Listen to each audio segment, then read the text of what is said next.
Welcome to a Bestow TV production. If you enjoy our content, please click the subscribe button. To get notifications of new releases, ring that bell. Thank you, and away we go. Creative continuity. Attention. This episode of Creative Continuity has been hijacked by us, the creators of Blue Nemesis.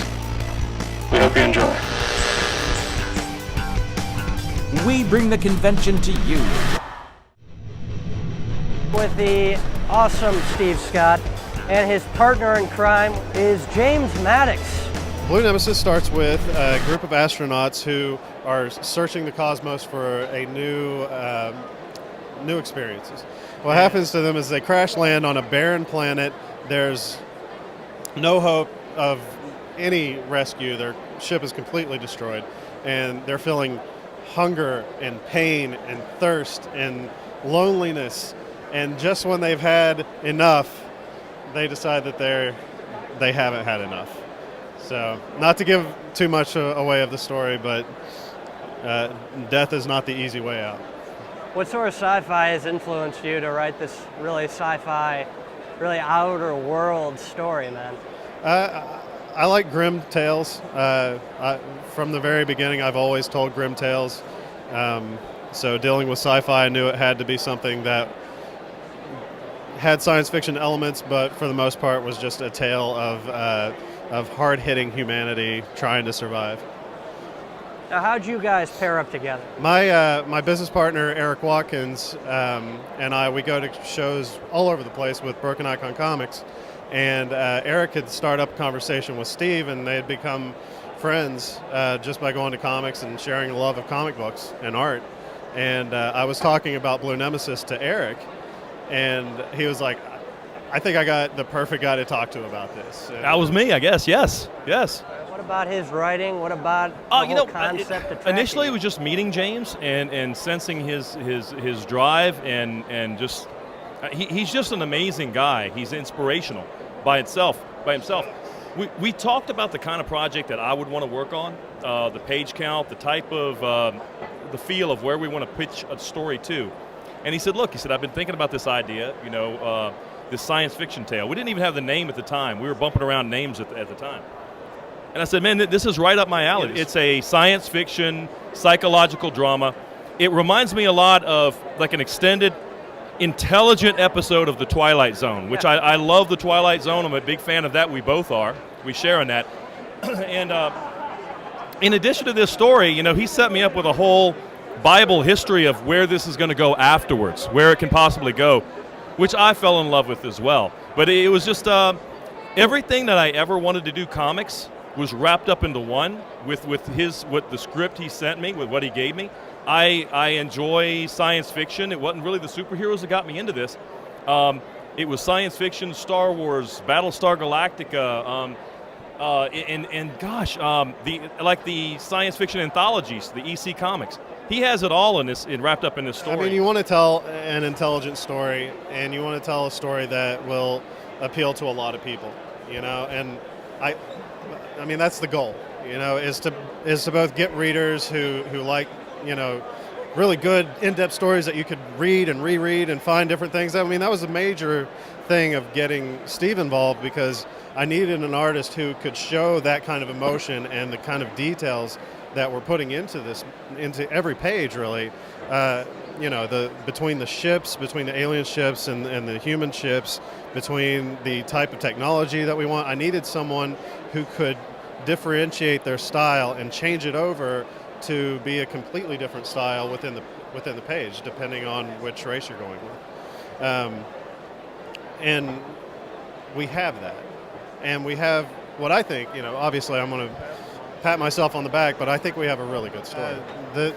The point of that opening is to ease your reader into the world that we are going to introduce them to, and not only that, but it creates a kind of isolation.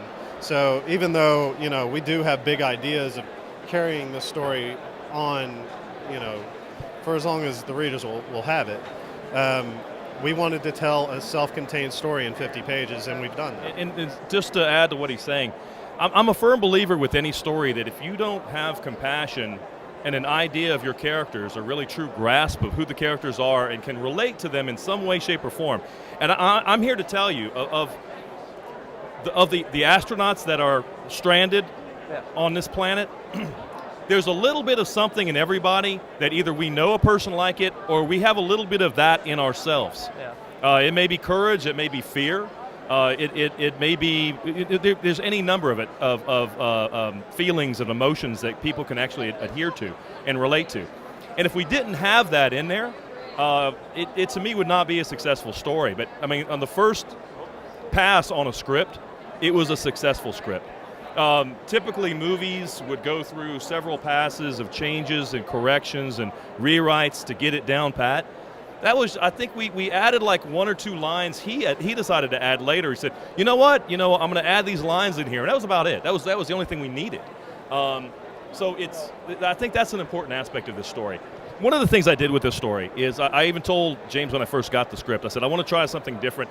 I'm inking the entire story myself, but I'm doing it in a different style. Where I'd normally go with heavy on brush, I'm using pen and brush. I'm trying to make everything feel like it's almost been brittle, it's almost damaged. Lines are crossed over on the outer lines, just to add a sense of tension. To me, the line work can add a sense of tension to the story. Colors will add a sense of tension. The color scheme is going to be different when they're outside the ship compared to inside the ship. And if they discover any locations throughout the story, those colors will also change accordingly as well. We might get to a point somewhere where we're going to see everything in its true colors and not illuminated by given lights, in which case that is also a tool that we have to use in our storytelling. And I can't imagine anybody to be teamed up better than James on this whole process, because he understands the whole process, that it's a storytelling process. Don't think like every other comic that we've ever seen out there. It needs to be adhering to the story that we've got in front of us. I would draw something different if I tried it like a Batman again. If I did Batman, I wouldn't draw it the same way I would Blue Nemesis. I want that book to look unique and unto itself. What else do you guys each have coming up? I have a book called The Dead that I'm working on with artist Jen Hickman. We got 2 issues ready to go, and a lot of people are interested in it so far. We've got a lot of good praise. Broken Icon Comics has a ton of things coming out, and if you like really good indie comics, please stop by and check it out. It's www.brokeniconcomics.com. And any and all of the things that I got coming up, you can find at jamesmaddox.net. Only thing I have coming out besides working on this is I did some work on the Graveyard book. It's Neil Gaiman's Graveyard book, adapted by P. Craig Russell. He brought in several other artists and friends of his to go ahead and do several chapters. I did an interlude that's going to be appearing in volume 1 of that, and it's supposed to be due out in October. And as far as looking for me, well, you can always find me through James if you'd like to also, but also you can on Twitter at Stephen B. Scott, and also my DeviantArt page, stevescottdeviantart.com. This is Tommy Zimmer with the Blue Nemesis crew, James Maddox and Stephen B. Scott. And this is right up my alley. This is and you forgot to mention all the hot babes that are in the story. He talks about how they're all done. It's got hot babes, and the longer the story goes, the more clothes they take off. I don't know why he wrote it like that. There's cool aliens too, and there's women that I'm just saying. He didn't talk about all this. I talk about all the humanity and the soul-wrenching. I draw stuff, so I'm like hot babes in the house on the planet. That's what I'm saying. He's all serious and stuff. I'm just telling you the truth. And hot babes, and yet this guy still wants to kill himself over and over again. But anyway.